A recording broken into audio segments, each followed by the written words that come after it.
A homeless veteran saved a young boy from attackers, and he was shocked to discover who the boy's father was. The city that never sleeps was wide awake, draped in a glistening veil of holiday cheer. Amidst this festive chaos walked Michael Thompson, a man whose presence was often overlooked, blending into the shadows cast by the towering skyscrapers. At 45, Michael's weathered face and unkempt beard told stories of battles fought both on distant shores and within his own mind. Once a proud soldier, he had returned home to find that the war had followed him, manifesting in memories he couldn't escape, and a society that moved on without him. Michael trudged through the snow-covered streets, his worn-out boots leaving faint imprints that were quickly swallowed by the ever-falling flakes. He passed by store windows, adorned with lavish displays, the warmth inside a stark contrast to the cold solitude of the outside world.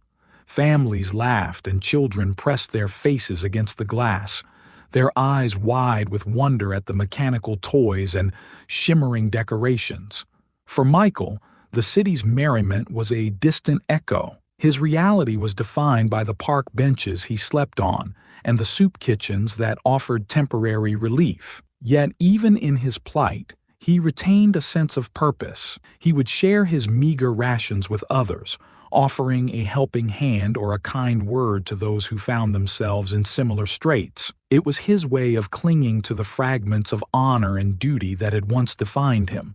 Tonight, as he navigated the crowded sidewalk, he couldn't help but notice the stark contrast between the city's glittering facade and the shadows that lurked at its edges. He paused near a small alley, his instincts honed by years of military service, making him aware of his surroundings. The festive noise of the street seemed to fade, replaced by a muffled cry for help. Michael's heart quickened. He scanned the area, his eyes narrowing as he discerned the source of the distress. Down the dimly lit alley, a small figure was struggling, surrounded by a group of men whose intentions were anything but festive.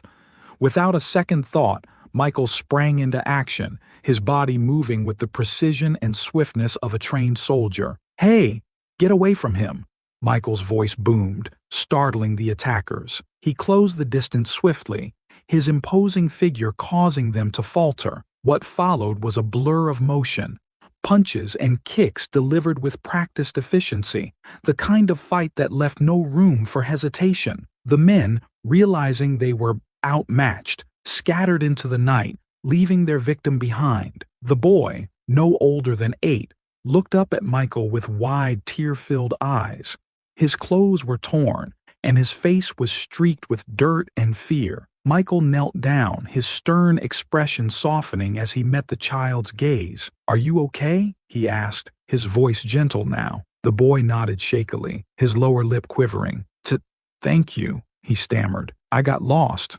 I was trying to find my dad." Michael's heart ached at the sight. "Let's get you out of here," he said, extending a hand. The boy took it, his small fingers clutching tightly as they emerged from the alley. Back on the main street, the festive atmosphere seemed almost surreal compared to the danger they had just escaped. Michael flagged down a passing cab and helped the boy inside, then turned to the driver. "We need to get to the nearest police station," he said. As the cab navigated the city streets, Michael learned more about the boy, whose name was Ethan. He was the son of Jonathan Parker, a wealthy real estate mogul. Ethan had wandered off while his father was engaged in a business meeting, drawn by the dazzling lights and festive displays. When they arrived at the police station, the officers were quick to act, contacting Ethan's father and ensuring the boy's safety. As they waited, Ethan clung to Michael, his fear slowly giving way to trust and gratitude. It wasn't long before Jonathan Parker arrived, his expensive coat flapping in the wind as he rushed inside. His eyes were filled with a mix of relief and worry as he saw his son safe and sound. "Ethan!" Jonathan exclaimed, dropping to his knees to embrace the boy. "Thank God you're okay." Ethan smiled, still holding on to Michael's hand. "Dad, this man saved me." Jonathan looked up at Michael, his eyes scrutinizing the disheveled figure before him. "Thank you," he said, his voice carrying both gratitude and skepticism. "I owe you a great deal." Michael shrugged, feeling the weight of the moment. "Just doing what anyone would," he replied. But Jonathan knew better. He saw something in Michael's eyes, a depth of experience and a sense of honor that was rare. He stood, extending a hand. "Jonathan Parker, please, let me help you in return." Michael hesitated, the instinct to refuse charity battling with the undeniable truth that he needed help. Finally, he shook Jonathan's hand. "Michael Thompson." As the night drew to a close, Michael couldn't help but wonder if this encounter was the beginning of something new. For the first time in a long while, hope flickered in the depths of his heart, mingling with the city's festive lights and the promise of redemption. The following morning, the first light of dawn filtered through the tall buildings of New York City, casting a soft, golden hue over the streets. The chill in the air had not yet dissipated, but the city was already stirring to life, the hum of activity beginning to grow. Michael Thompson, with Ethan's thanks and Jonathan's promise of help lingering in his mind, found himself standing outside an upscale coffee shop in Midtown. He pulled his thin coat tighter around him, feeling the weight of the past night's events and the uncertainty of what lay ahead. Jonathan Parker had insisted on meeting here, a place that seemed worlds apart from Michael's usual haunts. The gleaming storefront and well-dressed patrons were a stark contrast to the shelters and soup kitchens Michael frequented. He took a deep breath, squaring his shoulders as he stepped inside. The warmth of the shop enveloped him,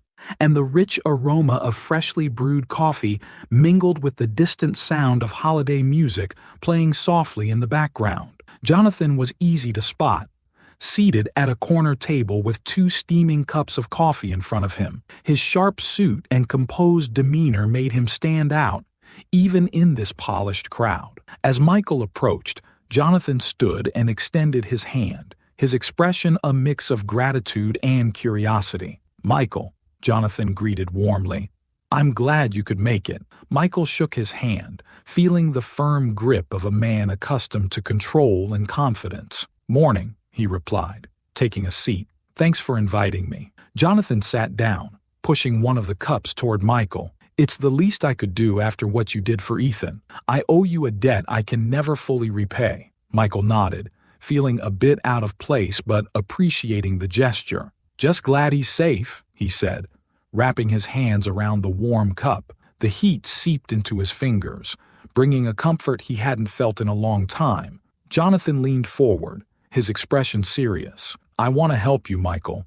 Not just a token gesture, but real help. Tell me about yourself. What led you to that alley last night?" Michael hesitated, unsure of how much to reveal. But something in Jonathan's eyes, the genuine concern, the earnestness, compelled him to speak. "I'm a former soldier," he began slowly. "Served overseas for years. When I came back, things were different, harder. I couldn't hold down a job, couldn't find my place, ended up on the streets." Jonathan listened intently, his eyes never leaving Michael's face. "I can't imagine what that must be like," he said softly. "But I want to help you get back on your feet. You deserve a chance to rebuild your life." Michael took a sip of his coffee, the rich, bitter taste grounding him. "I appreciate that," he said, "but it's not just about me. There are so many out there like me, struggling every day. I'm not looking for charity. I want to earn my way back." Jonathan nodded thoughtfully. "I respect that, and I think I can help. I have connections, resources. I can help you find work, a place to stay. But more than that, I want to make a difference.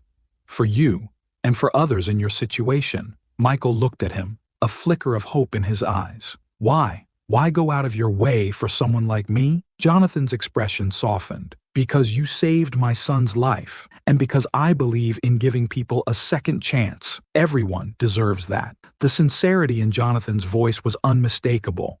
Michael felt a surge of gratitude mixed with a cautious optimism. "All right," he said finally, "I'll accept your help, but I want to earn it." Jonathan smiled, a genuine, relieved smile. "We'll make it happen, Michael, together." Over the next few days, Jonathan set the wheels in motion. He arranged for Michael to stay in a modest but comfortable apartment, providing him with a sense of stability he hadn't known in years. Jonathan's assistant, a resourceful woman named Emily, took care of the logistics, ensuring Michael had everything he needed to start afresh. Michael found himself at the offices of Parker Real Estate, a towering building of glass and steel that symbolized Jonathan's success. Jonathan had arranged a job for him, a chance to prove himself. Michael walked through the sleek lobby, feeling the eyes of the staff on him, their curiosity palpable. He stepped into the elevator, riding up to the executive floor where Jonathan's office was located. Jonathan met him at the elevator, his demeanor as professional as ever. "Michael, I'd like you to meet someone," he said, guiding him to a nearby office. "This is Sarah Collins. She's a social worker who has helped us with various community projects. I think she can be a valuable resource for you." Sarah stood up, offering a warm smile and a handshake. "It's a pleasure to meet you, Michael. I've heard a lot about you." Michael shook her hand, feeling a sense of relief at her friendly demeanor. "Nice to meet you too, Sarah." Jonathan gestured for them to sit. "Sarah has been working on a program to help veterans reintegrate into society. I think you'll find her guidance invaluable." Sarah nodded, her eyes filled with empathy. "We'll work together, Michael. I'm here to support you every step of the way." Michael felt a swell of gratitude, the enormity of the opportunity dawning on him. He glanced at Jonathan, who gave him an encouraging nod. "Thank you," Michael said, his voice thick with emotion. "Both of you." Over the next weeks, Michael threw himself into his new role. He started as a facilities manager, overseeing the maintenance and operations of several properties owned by Parker Real Estate. It was hard work, but it gave him a sense of purpose. His days were filled with tasks that required his skills and attention, and he found satisfaction in the routine and the tangible results of his labor. Sarah checked in regularly, providing guidance and support. She connected him with resources for veterans, helping him navigate the challenges of reintegration. Michael began attending therapy sessions to address his lingering traumas, and he found solace in sharing his experiences with others who understood his struggles. Ethan became a frequent visitor, bringing a lightness to Michael's life that he hadn't known in years. The boy's innocence and curiosity were a constant reminder of the good that could come from even the darkest moments. Jonathan's gratitude and support never wavered, and he often invited Michael to family dinners, integrating him into their lives. One evening, as Michael sat in his modest apartment, reflecting on how far he had come, he realized that he was no longer just surviving. He was living. The road ahead was still long, but he had found a path forward, illuminated by the kindness of those who believed in him. And in the heart of New York City, amidst the towering skyscrapers and the bustling streets, Michael Thompson discovered that even the smallest acts of courage and kindness could lead to the most profound transformations. Winter's chill was giving way to the first whispers of spring as Michael Thompson's life began to take shape once more. The days had started to stretch out, and with each one he felt more connected to the world he had once thought forever lost. Michael's transformation was not just a matter of circumstance, but a testament to the resilience of the human spirit and the power of community. Sarah Collins, the social worker Jonathan had introduced, became an integral part of Michael's support system. She was in her early 30s, with a warm smile and a tenacity that belied her gentle appearance. Sarah had dedicated her life to helping those society often overlooked, and she saw in Michael a strength that could inspire others. "Michael, I've arranged a meeting with a group of veterans who've been through similar experiences," Sarah said one morning as they sat in her office, the sunlight streaming through the windows. "I think you'll find it helpful." Michael nodded, appreciating her effort. "Thank you, Sarah. I'm willing to try anything." The group meetings were held in a community center downtown. Michael was hesitant at first, the old fear of judgment and rejection gnawing at him. But as he listened to the stories of others, men and women who had faced their own demons and fought their way back, he began to feel a kinship. They spoke of battles both on foreign soil and within their minds, of loss and the slow journey to recovery. In these meetings, Michael found solace. He shared his own story, the words coming easier with each session. The act of speaking his truth, of acknowledging his pain and his resilience, was healing. Sarah was always there, offering quiet support and guidance, helping him navigate the complexities of his emotions. Outside the group, Sarah and Michael worked on practical matters. She helped him set goals and find ways to stay motivated. Together, they tackled the bureaucratic maze of veteran services, securing benefits and support that had previously seemed out of reach. "Have you thought about what you want to do next?" Sarah asked one afternoon as they walked through Central Park, the first blossoms of spring coloring the trees. Michael paused, considering. "I want to help others," he said finally, "like you and Jonathan have helped me. Maybe I could work with veterans, show them that there's a way back." Sarah smiled. "I think that's a wonderful idea, Michael. You have so much to offer." Michael's bond with Ethan also grew. The boys' visits were a bright spot in his week, their time together filled with laughter and simple joys. They explored the city, visiting museums, parks, and the occasional baseball game. Ethan's innocence and joy were a balm to Michael's soul, reminding him of the simple pleasures of life. Jonathan continued to be a steady presence.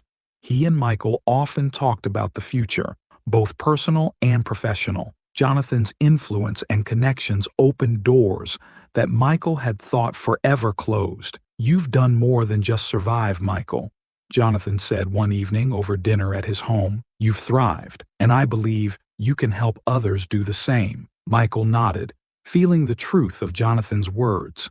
He was ready to take the next step, to give back in a meaningful way. Spring had fully blossomed, bringing with it a sense of renewal and hope. Michael's transformation was evident in every aspect of his life. He had moved into a more permanent apartment, modest yet comfortable, a place he could truly call home. His job at Parker Real Estate had become more than just work. It was a symbol of his journey and his commitment to rebuilding his life. But it was the bond with Ethan and the friendship with Jonathan and Sarah that truly anchored him. They had become his family, their support and belief in him a constant source of strength. One bright morning, as Michael was overseeing the renovation of a new property, Jonathan approached him with a proposal. "I've been thinking a lot about what you said, about wanting to help others," Jonathan began, his tone serious yet hopeful. "I'd like to start a foundation aimed at helping veterans reintegrate into society, and I want you to lead it." Michael's heart skipped a beat. The idea was daunting, but the opportunity was too meaningful to pass up. "I'd be honored, Jonathan. Truly." Jonathan smiled. "I can't think of anyone better suited for this. You've lived it, Michael. You know what it takes to come back from the edge." Together, they laid the groundwork for the foundation. Sarah was instrumental in its formation, her expertise and passion driving the initiative forward. They planned programs for job training, mental health support, and community building, everything Michael had found crucial in his own recovery. The launch of the foundation brought a mix of excitement and trepidation. The pressure to succeed, to make a real difference, weighed heavily on Michael's shoulders, but he was determined to honor the trust and faith Jonathan, Sarah, and Ethan had placed in him. As the foundation grew, Michael found himself facing old demons, memories of combat, the loss of comrades, and the struggles of reintegration resurfaced. It was during one of these moments, late at night in his quiet apartment, that he realized he needed to confront his past fully. He began intensive therapy, encouraged by Sarah and supported by Jonathan. The process was painful, but it was also liberating. He delved into his memories, facing the trauma head-on, and slowly, the nightmares began to fade. The weight on his shoulders lessened, replaced by a sense of peace he hadn't felt in years. Summer arrived, bringing with it the first major successes of the foundation. Veterans who had been struggling found hope and support through their programs. Michael's story became an inspiration, a testament to the power of resilience and community. Michael's relationship with Ethan continued to flourish. The boy's presence in his life was a constant source of joy and motivation. They spent weekends exploring the city, fishing at nearby lakes and sharing stories. Ethan's innocence and wonder were infectious, reminding Michael of the simple pleasures of life. Jonathan, too, had undergone a transformation. The driven, sometimes ruthless businessman had softened, finding a new balance between his professional ambitions and his personal values. The foundation became a passion project, a way for him to give back and make a tangible difference. As autumn leaves began to fall, Michael stood before a group of veterans, sharing his journey. The room was filled with men and women who had faced their own battles, their eyes reflecting the struggles and triumphs they had endured. "I stand here today, not as a hero, but as someone who was given a second chance," Michael said, his voice steady and strong. "And it's my mission to ensure that each of you has that same opportunity. Together, we can rebuild our lives and find our place in this world." The applause was thunderous, a testament to the impact Michael had made. He looked out at the faces before him, feeling a deep sense of fulfillment. After the event, Jonathan approached, a proud smile on his face. "You've done it, Michael. You've made a difference." Michael nodded, a sense of peace settling over him. "We've done it, Jonathan, all of us." That evening, Michael joined the Parker family for dinner. The warmth of their home, the laughter and the shared stories were a stark contrast to the cold streets he had once roamed. He looked around, feeling a deep sense of gratitude for the journey that had brought him here. The holiday season arrived once more, bringing with it a sense of joy and reflection. The city was alight with festive decorations, and the Foundation's efforts had made a significant impact on the lives of many veterans. Michael spent Christmas Eve with the Parker family. The house was filled with the scent of pine and baking cookies, the warmth of the fire casting a cozy glow. Ethan was buzzing with excitement, his laughter echoing through the halls. As they gathered around the tree, exchanging gifts and sharing stories, Michael felt a profound sense of belonging. He looked at the faces around him. Jonathan, whose gratitude and support had changed his life. Sarah, whose guidance had been a beacon of hope. And Ethan, whose innocence and joy had brought light to his darkest days. Years passed, and the Foundation grew, helping countless veterans find their footing in a world that often seemed to move too fast. Michael's story became a symbol of hope, his journey an inspiration to many. Ethan grew up, his bond with Michael deepening. He followed in his father's footsteps, becoming involved in the Foundation and continuing the mission of helping those in need. Jonathan's influence remained strong, his legacy one of compassion and community. Michael, now a pillar of strength and hope, looked back on his life with gratitude.